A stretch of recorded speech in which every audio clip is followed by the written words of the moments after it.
Hola, ¿qué tal? Soy Pablo Gil y como todos los viernes os traigo un vídeo de reflexión, en este caso profesional, en el que os planteo la pregunta de qué debería estar preguntándose un inversor en este momento, ¿no?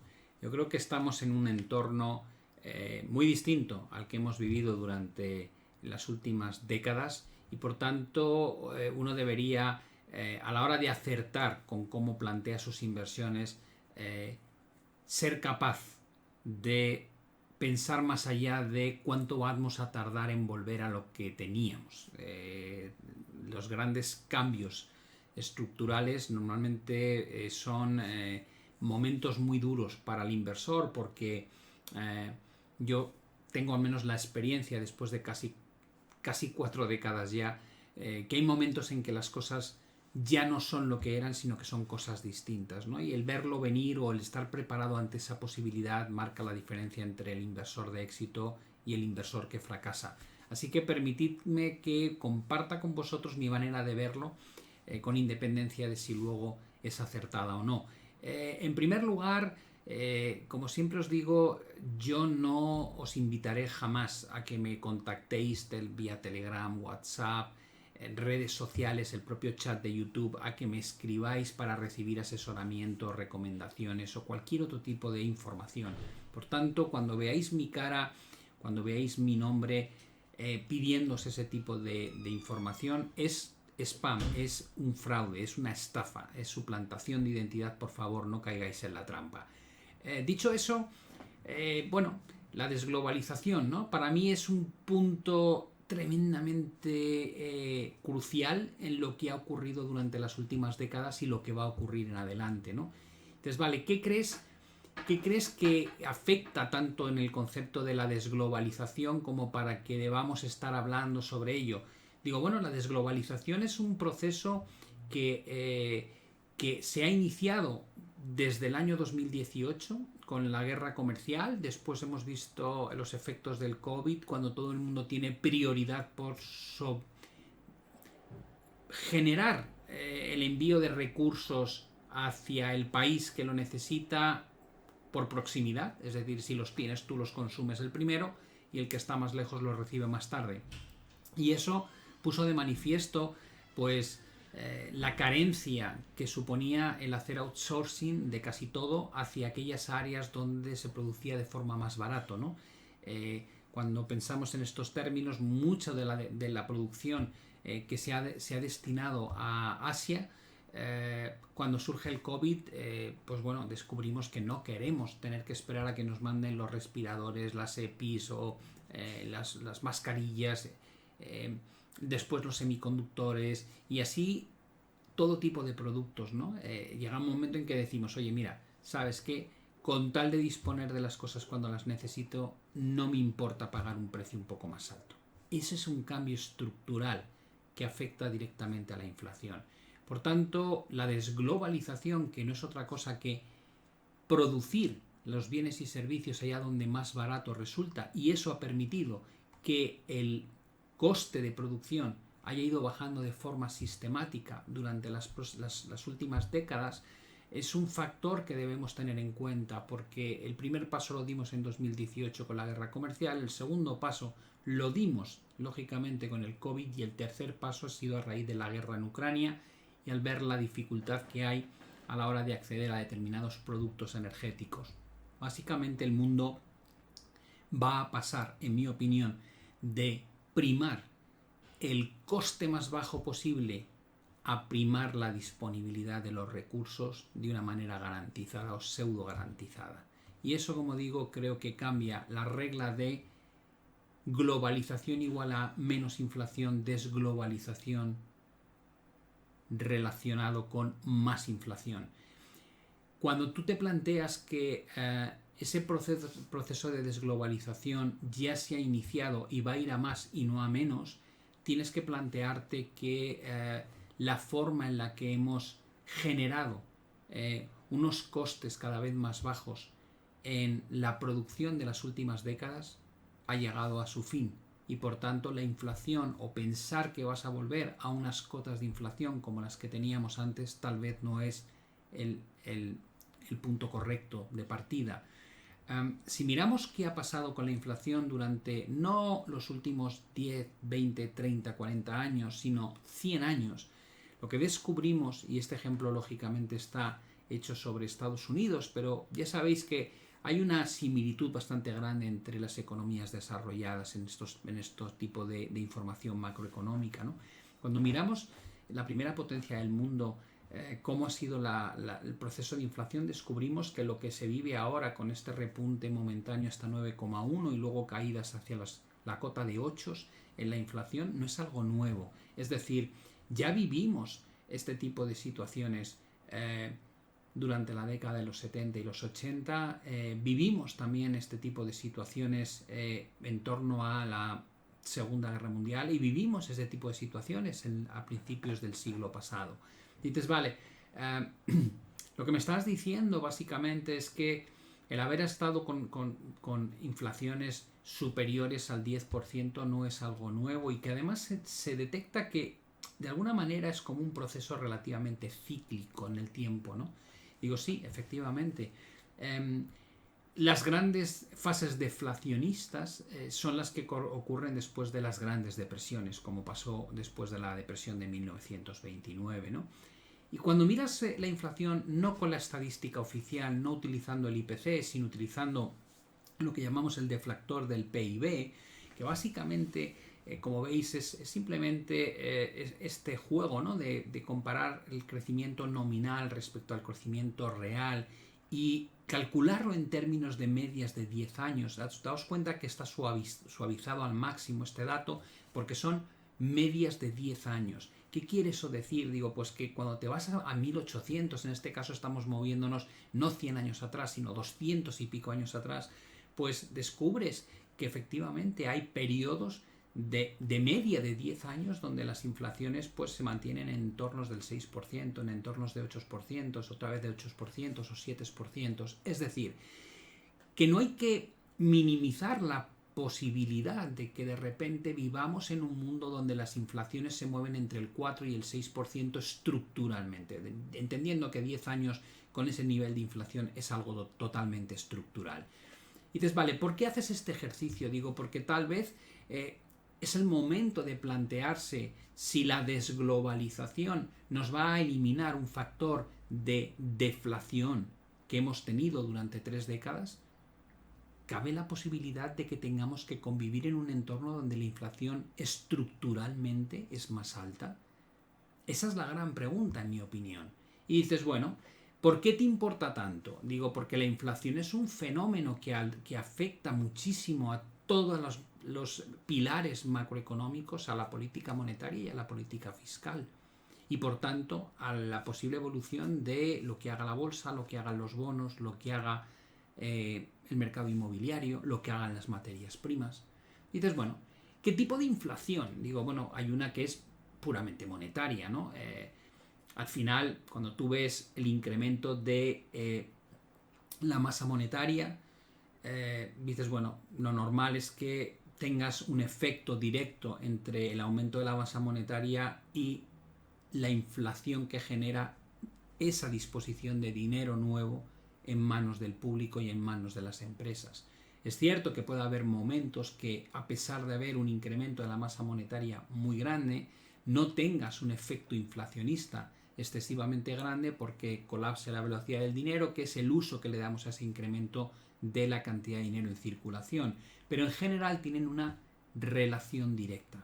Podríamos decir que el incremento de la masa monetaria es un fenómeno que provoca de forma habitual mayores cotas de inflación. Y si nos vamos al gráfico inferior y miramos qué es lo que ha ocurrido desde 1870, vemos que normalmente existe una cierta relación entre lo que llamamos el crecimiento de la base monetaria per cápita en un plazo de 5 años respecto al crecimiento de la inflación también en un plazo de 5 años, con lo cual cuando detectamos lo que se hizo para salir de la crisis 2020 con ese incremento brutal de la masa monetaria, no era raro esperar que luego la línea de color amarillo, que es la inflación, fuese a responder subiendo de forma muy agresiva. Por otro lado, tenemos la inflación como la medimos cuando hablamos de consumo, ¿no? cuánto pagamos por los bienes y servicios que realmente consumimos los ciudadanos, ¿no? Y aquí veis un gráfico también desde 1910 aproximadamente, de cuándo han sido los momentos más álgidos, ¿no? En términos de precios. Y tenemos uno que coincide con la Primera Guerra Mundial, después el colapso con la Gran Depresión, luego otro gran repunte de inflación en la Segunda Guerra Mundial. Ya dijimos en su momento que las guerras eran tremendamente inflacionistas. Luego tenemos el shock del petróleo en los años 70 y 80 que provoca otro movimiento inflacionista enorme, y ahora estaríamos viviendo pues ese cuarto episodio de los más importantes a lo largo del último siglo y pico. Además de la inflación de consumo, tenemos una inflación de la que casi nadie quiere hablar, que es la inflación de activos. ¿Qué significa la inflación de activos? Bueno, ¿cuánto suben los activos financieros que has comprado? Porque eso también es una forma de inflación. ¿Cuánto sube la vivienda? ¿Cuánto sube el valor de tu inversión en bienes raíces? ¿Cuánto sube el valor de la bolsa? ¿Cuánto sube el valor de tus bonos? Es una inflación que no está registrada en lo que es la cesta de la compra que miden los bancos centrales o las distintas oficinas de estadísticas de los gobiernos, pero es una inflación tan válida como cualquier otra. Y lo que muestra esto es que ha sido una de las inflaciones que más ha evolucionado durante los últimos años. ¿A raíz de qué? Pues por un lado del incremento de la base monetaria y sobre todo de una bajada continuada de las tasas de interés, del coste del dinero. Y de esa manera lo que nos encontramos es que a medida que se ha producido ese abaratamiento de acceso al dinero, buena parte de ese dinero lo que ha ido es a comprar este tipo de activos, y por eso el porcentaje de, digamos, bienestar económico respecto al tamaño de la economía en Estados Unidos ha alcanzado niveles históricamente altos. ¿Qué muestra la línea de color verde? Básicamente lo que estamos analizando aquí es el precio de acciones o índices, bonos, vivienda o bienes raíces y otro tipo de activos financieros. Es decir, durante un tiempo bastante largo no hemos experimentado grandes presiones inflacionistas en los bienes que mide la cesta del IPC, pero a cambio había gran inflación en activos financieros, con lo cual se escapaba una parte de lo que estaba ocurriendo con ese incremento notable de la masa monetaria por parte de los bancos centrales. Por otro lado, si miramos qué es lo que ha ocurrido a lo largo de los últimos 100 años en términos de tipos de interés, lo que descubrimos es que hemos estado en un entorno idílico para los activos financieros, porque veníamos de cotas altísimas en los 80 de tasas de interés, y durante todas estas 3 últimas décadas lo único que hemos visto es cómo ese proceso no ha hecho más que bajar y bajar y bajar hasta llevarnos al 0%. Ahora hemos registrado una recuperación en las tasas de interés a un ritmo casi sin precedentes, y las hemos plantado en la cota del entorno del 4% en Estados Unidos, pero en el resto del mundo también está viendo este movimiento coordinado. No apalabrado, pero sí coordinado, de subida del coste de financiación a nivel global. Y entonces, vale, hemos dicho que los tipos de interés fueron uno de los principales argumentos para generar inflación de activos, y ahora lo que estamos diciendo es que los tipos de interés han comenzado a cambiar su sesgo, entre otras cosas, porque hay que luchar contra una inflación que a su vez es probable que se esté desatando, al menos en parte, porque ya no tenemos un entorno globalizado, sino de desglobalización.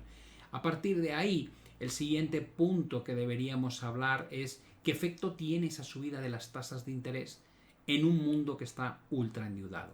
Y dices, vale, ¿por qué dices que estamos ultra endeudados? Digo, hombre, pues porque tenemos más de 300 trillones de dólares de deuda, o 300 billones europeos, y eso representa más de un 360% del PIB mundial. Por tanto, está claro que lo que ha sustentado el crecimiento económico a lo largo de las últimas décadas es el endeudarnos cada vez más, aprovechando unas condiciones crediticias de coste del dinero cercanas al 0%. Y dices, bueno, el coste del dinero es malo solamente porque hay endeudamiento. Digo, no, también es malo porque afecta a los beneficios empresariales. No descontamos lo mismo beneficios futuros si los tipos de interés presentes son del 0% o son del 4%. Por tanto, hay que tener en cuenta que para aquellas compañías growth, el hecho de que las tasas de interés suban de la forma que lo han hecho tan rápidamente supone un problema muy serio. Y luego hay que pensar que muchas empresas zombie han estado sobreviviendo gracias a un coste de financiación cercano al 0%, pero en el momento en que esos costes suben al 4%, no van a tener capacidad de sobrevivir. Cualquier empresa, aunque esté bien gestionada, lo cierto es que no tiene nada que ver pagar el acceso a la financiación al 0 que al 4%. Por tanto, nos movemos en un entorno donde los beneficios empresariales probablemente van a sufrir y como podemos ver aquí, existe ya un gran gap entre cómo cotiza el mercado y por otro lado cuáles son los resultados empresariales después de impuestos, con lo cual todo apunta a que ya de por sí tiene que haber un ajuste muy severo todavía a la baja que se va a ver acrecentado cuanto más tiempo el coste de financiación esté tan alto como está ahora, porque no olvidemos que los préstamos una vez vencen hay que renovarlos y no tiene nada que ver si tenías el préstamo al 0,50% tener que renovarlo al 4 o al 4,5%. Por tanto, es algo que vamos a ir viendo ocurrir a lo largo de los próximos meses y no tanto en el momento presente, puesto que será un efecto que tendrá un retraso, un lag.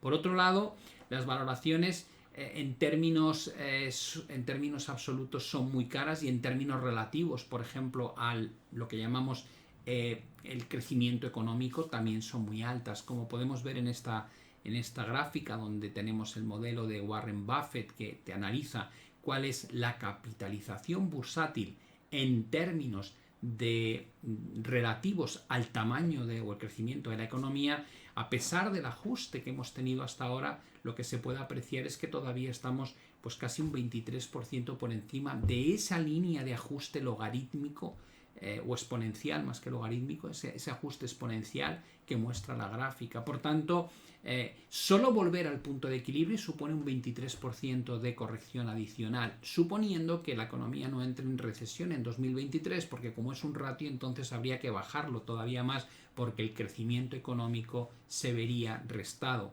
en ritmo y por tanto el ajuste bursátil tendría que ser todavía mayor. Aparte de eso, ni que decir tiene que cuando empiezan estos ajustes normalmente no se frenan en el punto de equilibrio como ocurrió en el año 2001-2002 o como ocurrió en el año 2008, sino que la inercia tiende a que se produzca de forma habitual una exageración en sentido contrario, lo cual hace que se genere una gran oportunidad de inversión en el medio largo plazo. Por otro lado, tampoco es bueno que los tipos de interés suban y se mantengan a niveles más altos desde una perspectiva del consumo. El consumo ya sabéis que es el 70% del PIB de las economías desarrolladas y en este caso es impresionante ver cómo tras el colapso que tuvo lugar en términos del COVID, lo que ocurrió después da una idea de la magnitud de estímulo fiscal y monetario que volcaron por un lado gobiernos y por otro lado bancos centrales. No es que recuperásemos realmente nivel de consumo previo, sino que subimos a un ritmo sin precedente. ¿Es factible que ese consumo se vaya a mantener presente durante los próximos trimestres o próximos años? Yo creo que no, pero por una razón muy sencilla, porque las condiciones que han permitido que ese consumo sea brutal ya no van a existir. El coste del dinero va a ser distinto y por otro lado el estímulo fiscal no va a poder mantener el ritmo que tuvo en 2020 y 2021, de hecho ya no lo tiene. Por tanto, las bases que han permitido ese comportamiento tan brutal por parte del consumidor realmente no están presentes de ahora en adelante y eso hace que tengamos que ajustar las expectativas de ese factor crucial en el crecimiento económico de ahora en adelante. ¿Cuál es un poco la sensación final que creo que hay que tener en la cabeza? Tal vez la pregunta se podría resumir en ¿cómo va a ser el mundo y los mercados si la nueva normalidad es convivir con inflaciones estructurales por encima del 3%? ¿no? Creo que esa es la forma tal vez de plantear la vuelta a una nueva normalidad. La nueva normalidad no es tener los tipos a lo mejor cercanos al 0% de nuevo y con bancos centrales haciendo QE. porque la inflación está por debajo del 2, sino la pregunta sería, ¿y si la inflación se queda al 3,5 o al 4%? Y el coste de reducirla es tan elevado que finalmente los bancos centrales deciden que es más fácil cambiar el objetivo de inflación y decir que en las nuevas condiciones que vivimos el punto de equilibrio es el 3,5. ¿Qué pasa entonces? ¿Cuál es la cantidad de beneficio empresarial que pueden obtener las empresas sin la ayuda de los bancos centrales?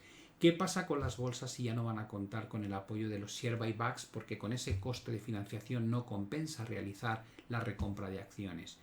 ¿Qué ocurre con el mercado de renta fija si ya no crees que van a volver los tipos al 0%? ¿Qué pasa con la inversión inmobiliaria si el coste de financiación se instaura en un nivel más alto?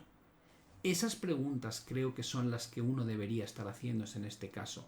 Y también hay que recordar algo que es fundamental. Y antes de empezar pues, por esta última fase, lo que sí me gustaría es recordaros que, por favor, si os está gustando, le deis al like, os suscribáis al canal, activéis las notificaciones y, por supuesto, compartáis el contenido. Estaré encantado de que lo hagáis.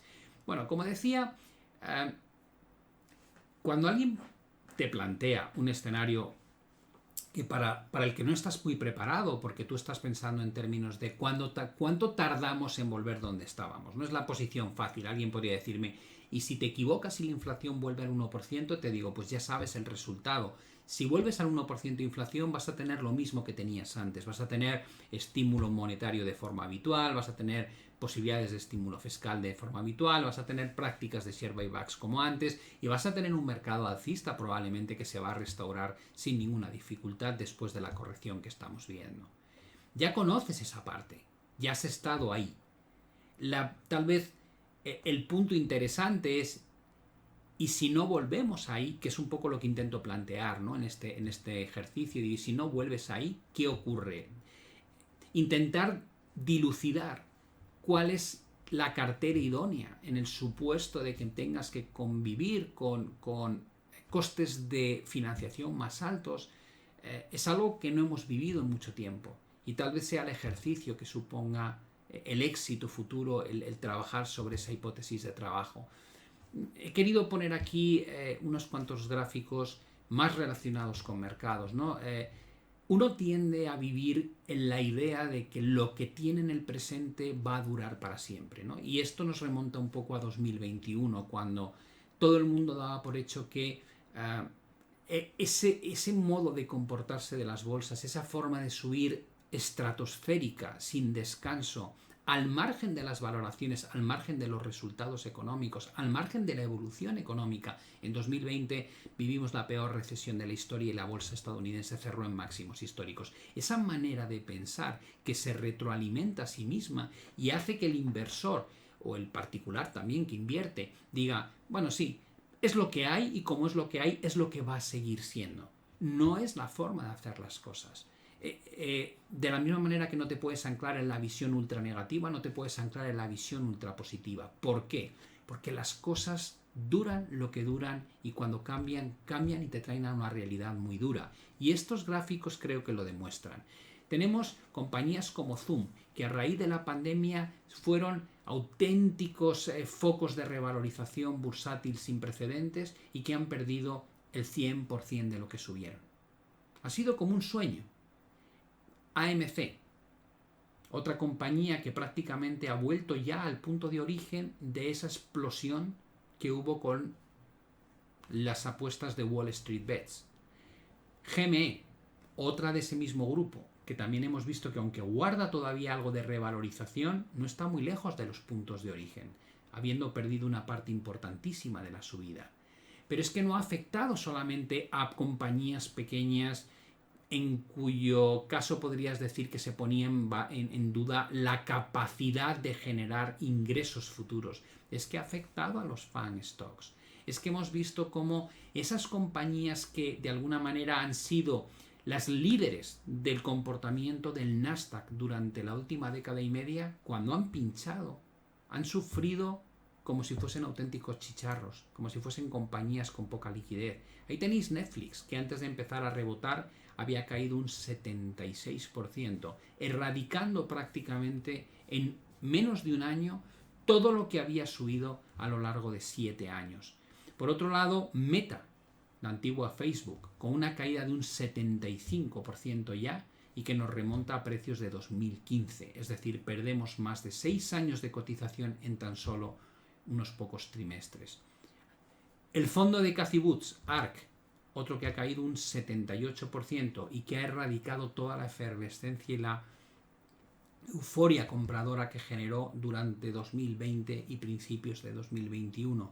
Y podríamos hacer el mismo ejercicio con muchas criptomonedas. Yo he seleccionado algunas, como pasa con Cardano, que ha bajado un 94% desde máximos, o Dogecoin, que tanto impulsaba Elon Musk en su momento, que ha bajado ya un 93% desde máximos, o Litecoin, que ha bajado un 90%.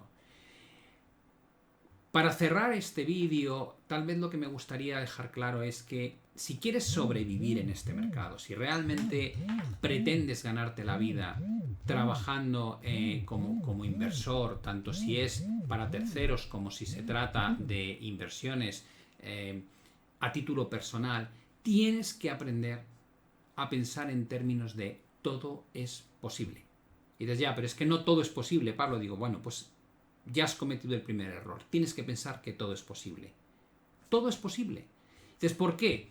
Digo, porque es la única forma en la que vas a estar con la mente suficientemente flexible para asumir que las cosas que vayan pasando son oportunidades que puedas aprovechar para ganar dinero, en lugar de cuestionar si eso puede estar ocurriendo o no. Yo siempre recuerdo una de las primeras lecciones de mi primer jefe, cuando empezaba con 20 años, que a los pocos meses de estar en mercados monetarios se sentó a mi lado y me dijo, Pablo, te voy a poner un ejercicio. Digo, vale. Sevilla. Sevilla, para aquellos que no sois de España, es una localidad en el sur de España que en verano hace un calor terrorífico. Y me dice, Sevilla, primeros de agosto, empieza a nevar. ¿Qué haces? Y yo, claro, me le quedé mirando y digo, pues, ¿cómo que qué hago? Pues me abrigo, ¿no? Me pongo ropa de abrigo. Y me dice, vale, has dado el primer paso para ser un buen trader. Y digo, bueno, esto es una tontería, ¿no? ¿Por qué voy a haber dado un buen paso para ser un buen trader? Y me dice, porque mucha gente lo que te contesta es, eso no puede ocurrir. En Sevilla en agosto no puede nevar. Y si tú tienes que tener la mentalidad no de negar lo que crees que es un punto de partida, sino asumir que ese punto de partida, en el caso de ocurrir, tiene que generar una reacción de supervivencia en ti. No era posible que el petróleo cotizase en negativo y cotizó en negativo. Yo recuerdo hace muchísimos años también que yo decía, no puede haber más de un profit, de un bloqueo por volatilidad, ¿no? Un stop profit, cuando las compañías, un limit down, es lo que llamamos, ¿no? El limit down es cuando una compañía baja más de un X%, separa su cotización. Todas las bolsas lo tienen ya, unas al 15%, otras al 10%, etc. Y yo me acuerdo que decía, no puede haber limit downs seguidos, ¿no? Más de una vez, porque nunca había visto ninguno, hasta que en la crisis financiera del 2008 vi cómo Unicrédito hacía 3 limit downs continuos de un 15%.